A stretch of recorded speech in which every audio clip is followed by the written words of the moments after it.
Hey Adam, Hello, how are you? doing all right. How are you? I'm good. Good. Getting situated here.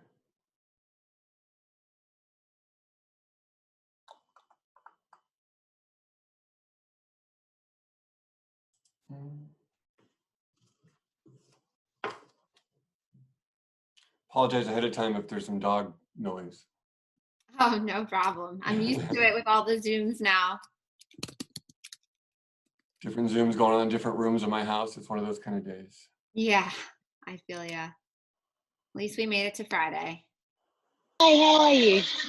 Good, how are you? Good, thank you. Done. Sorry, Adam, were you about to ask something or? Oh, just for when we're all done, just for some stills possibly with Janet from the film or movie stills, just so I can have as well for the online version of this. That's all. Perfect. Yep. Great. We're good. Every time I have to go through this and check the speakers and inventing the wheel every time. Okay. Hi. Hi. Okay, so Hi. we're recording. Good to see you. I don't know if you remember, last we talked was Salem time. You came to Extra. I was just trying to place you. Yes, I came when I was in LA, right? And we did the interview. Yes, yeah, I do remember. Upstairs at Universal for Yeah. one of those seasons of Salem. Yeah. So good to see you again. How are you? How have you been with all the strange times we're living in? It's been strange, but hanging in like everybody. Yeah, that's all we can do, right? Yeah, so how have things been with you? How have you been handling everything? Look, from what I've seen on your socials, you've been having a pretty good time with things. I have been very, very lucky. I mean, we started off in New York, which was hit really hard, as you know. And then after a few weeks, we were in a tiny apartment in the East Village.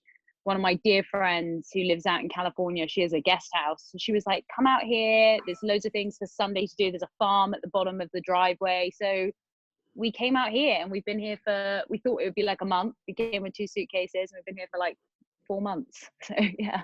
How wonderful. How wonderful. Yeah, we're very lucky. Have you been able to be creative and staying active with your art, or has it been all family time and kind of just chilling? Well, I have a 16-month-old, so that takes up a lot of my time, but I have actually just recently, I feel like my creativity has sparked again somewhat, so that's been really nice to kind of get stuck into storytelling again. And I'm going to go back to the show hopefully in a few months, so kind of gearing up to do even more. It's going to feel even harder, isn't it? It's like having like an extended period off, like the holidays, and then having to go back to work.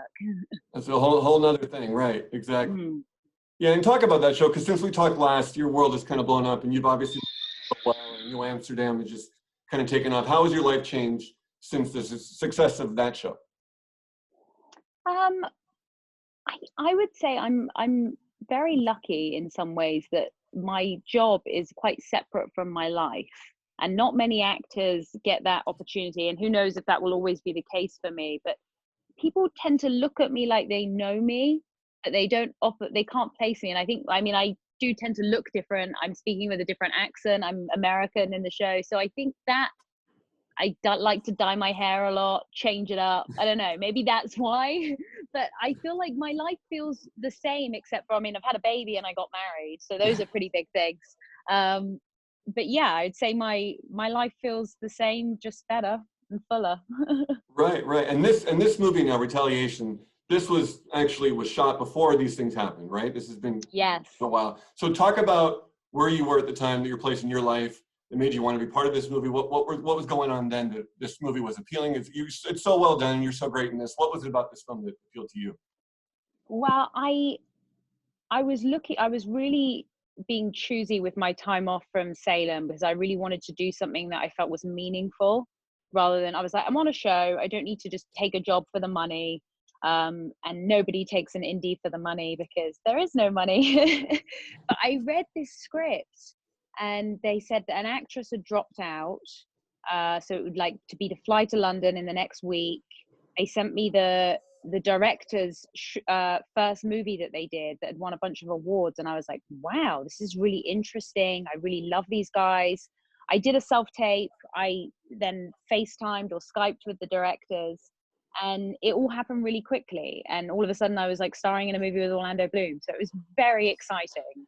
And I mean, rarely do you get to work with people that you feel like a true integral artist. Is that a terrible thing to say? But both Lud and Paul, they had such a, it was different from working on a TV show entirely, because they had such integrity to their art, and I really felt that. And it was a really beautiful thing for me to experience, because I think it helped me realize that that was a very important part of what I wanted in my career.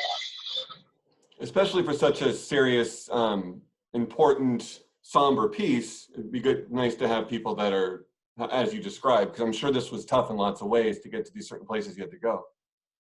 Yeah, I mean, especially for Orlando. And I think if it's not done with the right intention, something like this, it's painful to watch in a totally different way, because you feel people trying to reach for things that aren't real. But this was made with a lot of heart. I mean, the writer really poured his heart and soul into it, Jeff Thompson, and you feel that in the moments of the script. Another thing I loved about the movie and being on set, as opposed to television, is they let everything breathe, and they're like, yeah, just take your time with it. And I was like, what? There's me at my television pace. I was like, what do you mean take my time with it? What does that mean?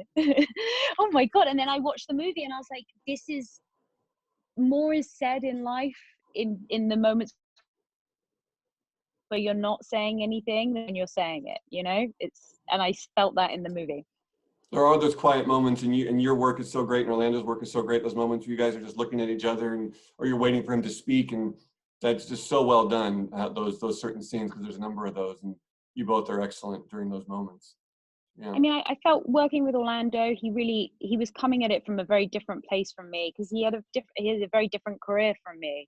But he really wanted to show something of himself in this movie that people hadn't seen before. And I think for me, it's like some of the best work I've ever seen him do, and I haven't seen all of his movies or anything, but he really is, it feels vulnerable and raw. How much were you you're an actor, you've worked with a lot of great people, but just on a fan level, I'm sure you've seen some of his bigger blockbuster things. Was there ever a moment like, all right, I love this guy, I'm a Lord of the Rings fan, anything fun like that? No, but I was nervous. I was nervous because I've worked with some people who are big stars, and they're not, as a general rule, it's like they have a different way of working that doesn't always feel as inclusive. And you're falling in line with whatever they want, which is difficult.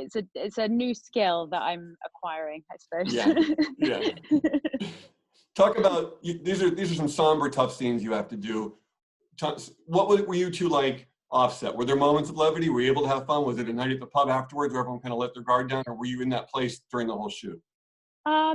No, I'd say there was definitely moments of fun, and me and Orlando, it all happened so quickly, like I said. So I stepped off the plane. I'm sorry, there's a very loud horse over there. It's okay.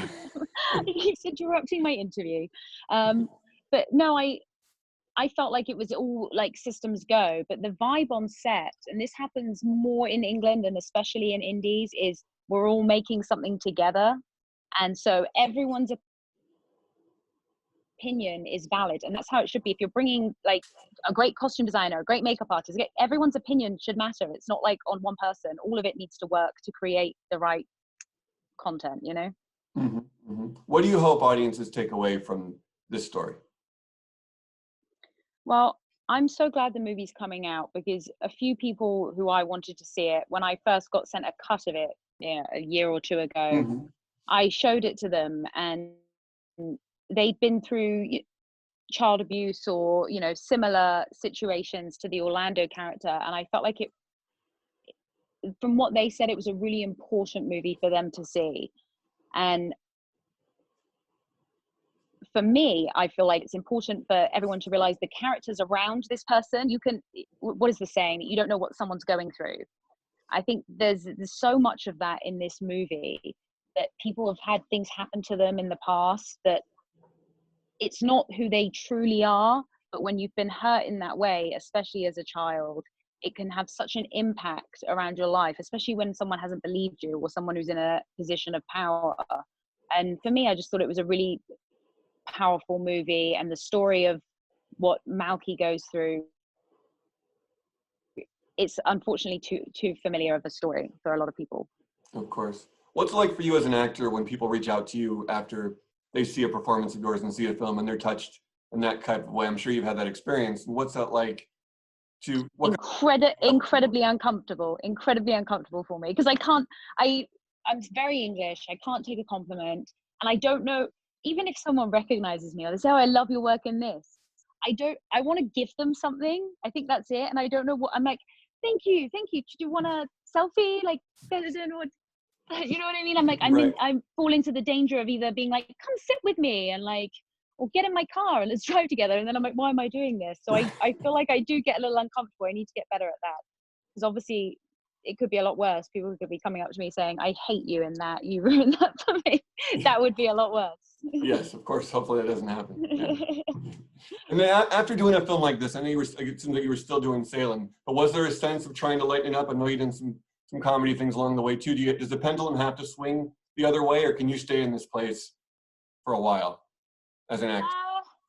You can, I think you can stay in any place for as long as Yeah. you can bear it. But I think after doing dark things, often for me, it does seep into your general state of well-being. So it's always good to try and strike a balance with the choices you make in projects.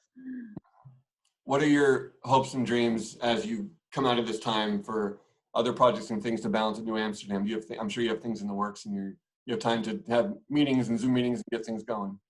Yeah, I mean, me and my husband have been talking about this.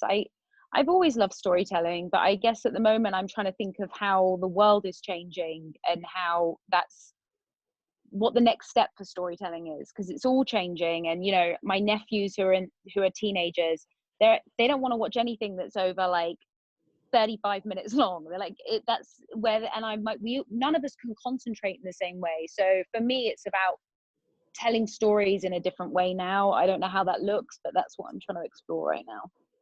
And how has California life changed you the most? It's night and day. Like growing up in like England, I think I was always miserable, and California makes me the happiest. I love the sunshine. I hate it when British people are like, but don't you miss the seasons? I'm like, no, fuck no, I don't. It's lovely all the time. And Emmy hopes and dreams. The Emmys are right around the corner. I know what this year is going to look like, but how much of that are you paying attention to? Not very much, to be honest, but I will say this. I would obviously love to win an Emmy, but I feel like going back to shoot New Amsterdam after everything that's happened and really having a whole new scope of the medical industry, I'm very excited for what we're going to do this year on the show. And I think that people, who are on the Academy and stuff, they will start to pay attention more to our show from it, because people want to know what happened to these doctors and nurses. So, sorry, I'm veering off movie for a second. No, that's all right. No, we're looking forward to more of that. I'm sure we'll talk to you when NBC rolls all that out when the time is right. Yeah, let's definitely make sure that happens. I would really like. Maybe I'll get to fly back to LA and come see you again. That'd be fun. That'd be fun. Well, congrats on this. Congrats on the show. Congrats on this great movie. And enjoy your life there with the family and the horses and all. Thank you so much. Where are you? Are you in LA as well? Or I'm right. Yeah, I'm right here in town. Yep. Yeah. Yeah. Well, okay. Well, it was so good to see you again, and thank you so much for watching the movie. I appreciate it. Good to see you. No, of course. Can we see a shot of the horse? Is it visible? Do you know what? It's behind that tree over there, but he's been very, very noisy. He does it all the time. Looks. He's not my horse. He's just my neighbor. Got it. All right. Real pleasure talking to you. You too. Take care. Yeah, bye-bye.